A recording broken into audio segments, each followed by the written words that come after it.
हरिओम दोस्तों, नमो नमः, सुप्रभातम। आज हम जो लेकर आए हैं संस्कृत में, हमने कल के जो वीडियो में पढ़ी थी प्रथमा एवं द्वितीय विभक्ति। हमने संस्कृत के बारे में जाना था। संस्कृत हमारी प्राचीनतम भाषा है, संस्कृत हमारी जननी है, संस्कृत हमारी माता है। हमने बहुत ही आसान तरीके से प्रथमा एवं द्वितीय विभक्ति को पढ़ा था। आज अपन तृतीय, चतुर्थी और पंचमी विभक्ति को यहाँ पर आज अध्ययन करेंगे। बहुत ही सरल तरीके से मैं आपको समझा दूंगा कि वास्तव में संस्कृत में विभक्ति का उपयोग कैसे होता है, विभक्ति का प्रयोग कैसे होता है। तो देखिए, अकारांत में अपन जो तृतीय विभक्ति मैं यहाँ पर लिखता हूँ आपके सामने। तृतीय विभक्ति देखिए दोस्तों, यहाँ पर जो है मैंने कल जो बताया था द्वितीय और प्रथमा, आज अपन सीखेंगे तृतीय विभक्ति। जैसे हिंदी, इंग्लिश सभी में कर्ता, कारक, कर्म का उपयोग होता है, यहाँ पर भी ऐसे ही। जैसे अपने कर्ता ने कर्म को करण से, कर्ता ने कर्म को करण से, अपन ने सीखा था यहाँ कर्ता मतलब ने, और कर्म मतलब जैसे मैंने बताया था पुस्तकम, ग्रहम। जैसे मैं पुस्तक पढ़ता हूँ, मैं पुस्तक को पढ़ता हूँ, कल अपन ने कर्म सीखा था। आज यहाँ पर जो है कर्ता ने कर्म को करण से, यहाँ जो है अपना कारक जो है करण से, यहाँ पर आता है से, मतलब किसकी सहायता से कार्य हो रहा है, जिसकी सहायता, यदा सहायता भवति तदा एव तृतीय विभक्ति भवेत्। जैसे हस्तः अस्ति, सुधाखण्डः अस्ति, सर्वे जानतु हस्तः अस्ति, सुधाखण्डः अस्ति, सुधाखण्डेन। यहाँ पर लिखा है, देखो दोस्तों, रामेण, तो यहाँ पर हो जाए सुधाखण्डेन, सुधाखण्डेन।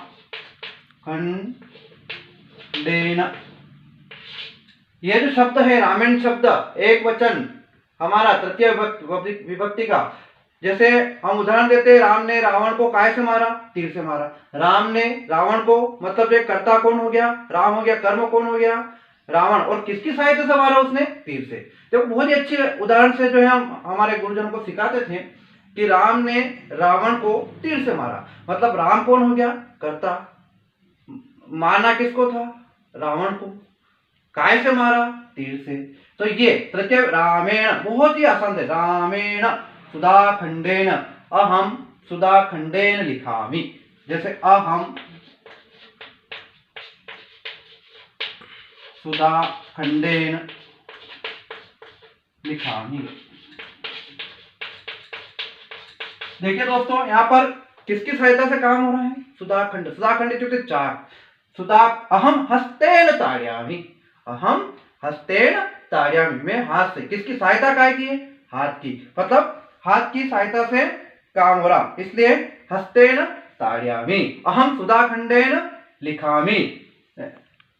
बालकः सुधाखण्डेन लिखति।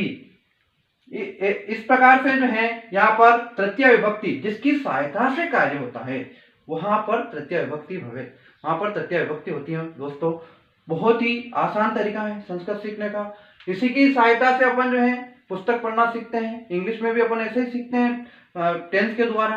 तो यहाँ इस प्रकार से ये लकार, धातु और विभक्तियां, इसमें हमें संस्कृत में बहुत ही जो है पढ़ने में ये करती हैं, सहायता करती हैं। इसी प्रकार अगर जो है यहाँ पर सुधाखण्डेन और एक वचन द्विवचन में सुधाखण्डाभ्याम, जैसे रामाभ्याम, सुधाखण्डाभ्याम, सुधाखण्डे। अगर बहुत सारे हैं, बहुत सारा काम एक साथ है, उसके साथ करना है, तो यहाँ पर जैसे किसकी सहायता से हो रहा है? चाक से, चाकों से, दो चाकों से, बहुत सारी चाकों से। इस प्रकार से जो है अपन इसको समझ सकते हैं। तो ये आप जो है तृतीय विभक्ति के ऐसे कई उदाहरण आप घर पर निकाले। हस्तेन ताड़यामि, सुधाखण्डेन लिखामि, दंडेन मार्यति। इस प्रकार से कई प्रकार के जो है उदाहरणों से, वायुयानेन बालकः वायुयानेन गच्छति, बालकः वायुयानेन गच्छति, बालक किम गच्छति? बालकः वायुयानेन, मतलब वायुयानेन, वायुयान, वायुयान, ये हमारा शब्द है। इसमें ये अपने रामेण, तो वायु यानेन, काय से जाता है दोस्तों बालक, वायुयानेन, वायुयानेन, कार यानेन, कार से, मतलब वो काय से जाता है, वायुयान से। तो यहाँ पर सहायता का है, उस कौन सहयोग कर रहा है उसका, वायुयान। कौन सहयोग कर रहा है, चाक। काय से लिख रहा हो, चाक से। मतलब आप समझ गए होंगे, कर्ता ने कर्म को करण से, किसकी, जिसकी सहायता से काम होता है वहां पर जो है करण कारक होता है। यहाँ आपने अच्छी तरह से इसको समझा होगा। मैं जो है अब अगली विभक्ति चतुर्थी। देखिए दोस्तों, यहाँ पर जो है तृतीय विभक्ति अपन ने समझी, चतुर्थी विभक्ति। चतुर्थी विभक्ति के अंदर क्या होता है, इसमें कर्ता ने कर्म को करण से संप्रदान, संप्रदान कारक, संप्रदान के लिए, ये जिसका होता है के लिए, किसके लिए, अन्य के लिए। संप्रदान, संप्रदान देने के लिए। संप्रदान का मतलब होता है देना, संप्रदान, संप्रदान, संप्रदान। चतुर्थ विभक्ति में के लिए संप्रदान कारक रामाय, समझिएगा आप इसको बहुत ही ध्यान से। जिस प्रकार से हमने उसमें जो है कर्ता ने कर्म को करण से, किसके लिए, संप्रदान। तो यहाँ पर अपन चतुर्थी विभक्ति पढ़ रहे, रामाय, अहम या बालकः, मित्राय, बालकः, आप समझेंगे बालकः, बालकः मित्राय धनम ददाति, धनम ददाति। देखिए दोस्तों, यहाँ पर बालकः मित्राय धनम ददाति, मित्राय, रामाय, विभक्ति क्या उपयोग की अपन ने, चतुर्थी। मतलब के लिए, देने के लिए, किसके लिए, बालक किसके लिए देता है, मित्र के लिए। बालकः मित्राय धनम ददाति, बालकः मित्राय धनम ददाति। राज्ञः, अपन अगला जो है एग्जाम्पल लेते हैं, उदाहरण लेते हैं। राज्ञ मतलब राजा, राज्ञः भिक्षुकाय धनम ददाति, राज्ञ भिक्षुकाय, भिखारी के लिए। माता बालक कृते मोदकम ददाति, माता बालक कृते के लिए, बालक के लिए, मोदकम मतलब लड्डू देती हैं। जहां पर संप्रदान, जहां पर देने की बात होती है, जहां पर प्रदान करने की बात होती है, वहां पर दोस्तों चतुर्थी विभक्ति का उपयोग होता है। इसी प्रकार बालकाभ्याम, बालकेभ्य, किसके लिए, मतलब यहाँ जो है द्विवचन है, दो की बात होती है, बालकाभ्याम बहुत सारी होती है, बालकेभ्य, मित्रेभ्य, मित्राभ्याम मित्रेभ्य, बालकाभ्याम बालकेभ्य।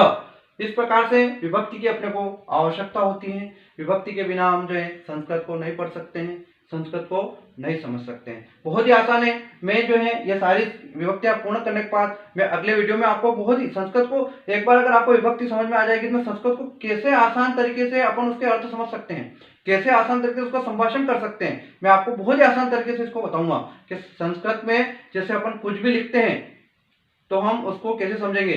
जैसे वृक्ष पर पक्षी है तो हम आसानी से समझेंगे वृक्षे खगा सन्ति। इस प्रकार से एक बार विभक्ति अगर आप लोगों को समझ में आ जाती है तो आप जो है धातु विभक्ति लकार तो आसानी से अपन संस्कृत पढ़ सकते हैं। तो यहाँ पर चतुर्थी विभक्ति मैंने बताई है आपको, बालक मित्राय धनम ददाति, राज्ञ भिक्षुकाय धनम ददाति, अन्य अन्य कोपि कस्य कृते कोपि दास्यति, कोई भी किसी के लिए कुछ भी, जहां पर देने की बात आती है संप्रदान कारक होता है, चतुर्थी विभक्ति होती है। तो देखिए दोस्तों आगे पंचमी विभक्ति। देखिए दोस्तों मैंने यहाँ पर जो है चतुर्थी विभक्ति समझी, पंचमी विभक्ति समझते हैं। पंचमी विभक्ति में मैंने बताया कर्ता ने कर्म को करण से, संप्रदाय मतलब जो है, अब आगे आते हैं अपन, अगला कारक है हमारा पंचमी विभक्ति में से। पहले अपन ने तृतीय विभक्ति में भी से, लेकिन इस से में उस से में अंतर है। यहाँ पर अपादान, अपादान का मतलब होता है विच्छेद होना, अलग होना, बिछड़ना। यहाँ पर वहां पर जो है इसका उपयोग होता है। जैसे रामात मतलब, जैसे मैंने फिर उदाहरण बताऊं, ये हस्त है, देखिए हस्त अस्ति, हस्त अस्ति, हस्ते सुधाखंड अस्ति, हस्ते सुधाखण्डः अस्ति, हस्तात् सुधाखण्डः पतति, हस्तात् सुधाखण्डः पतति। मतलब यहाँ पर आप समझ लीजिए, ये हाथ है, हाथ से क्या गिरता है, चाक गिरती है, हाथ से क्या गिरता है, चाक गिरती है, माने हस्तात् सुधाखण्डः पतति। तो देखिए दोस्तों, यहाँ पर पंच, जहाँ पर अपादान, जहाँ पर विच्छेद होना, जैसे वृक्षः अस्ति, वृक्षे वृक्षः अस्ति, वृक्षात् पत्रं पतति। जैसे वृक्षः अस्ति या वृक्षात् पत्रं पतति, वृक्षात् पत्रं पतति, मतलब पेड़ से पत्ता गिरता है। वृक्षाताभ्याम वृक्षेतेभ्य, इस प्रकार से तीनों वचनों में इसका उपयोग होता है। अपादान, अपादान का मतलब होता है दूर होना, उसे विच्छेद होना, जैसे कहीं से भी गिरना। वृक्षात फलम पतति, आसंदात, जैसे अपनी कुर्सी है, कुर्सी पे पुस्तक पड़ी, आसंदात पुस्तकम पतति, आसंदात, जैसे अपने को चेयर जो इंग्लिश में बोलते हैं उसको आसन बोलते हैं संस्कृत में, आसन पर अगर पुस्तक पड़ी हो नीचे गिर जाती है तो उसको आसंदात, आसंदात, आसंदात पुस्तकम पतति। पुनः मैं आपके सामने करता हूं, जैसे सुधाखंड अस्ति, हस्त अस्ति, हस्तात सुधाखंडः पतति। इस प्रकार पंचमी विभक्ति में अपादान कारक जो होता है उसमें विच्छेद होना पाया जाता है। वृक्षात पत्रम पतति, हस्तात पुस्तकम पतति, हस्तात सुधाखंडम पतति। इस प्रकार से जो है हमने जो है तृतीया, चतुर्थी, पंचमी विभक्ति का आज अध्ययन किया है। हम अगले नेक्स्ट वीडियो में षष्ठी एवं सप्तमी विभक्ति को पढ़ेंगे और मैं विभक्ति कैसे याद करते हैं आसान तरीके से, इसके बाद जो है मैं बताऊंगा। नेक्स्ट वीडियो में चलता रहूंगा, मैं सभी विषयों को लेकर मैं बार बार आऊंगा। अगर आप दोस्तों मेरा ये वीडियो अच्छा लगा हो तो मुझे कमेंट करें, मुझे लाइक करें और मेरे इस वीडियो को आगे शेयर कर सब्सक्राइब करें। धन्यवाद।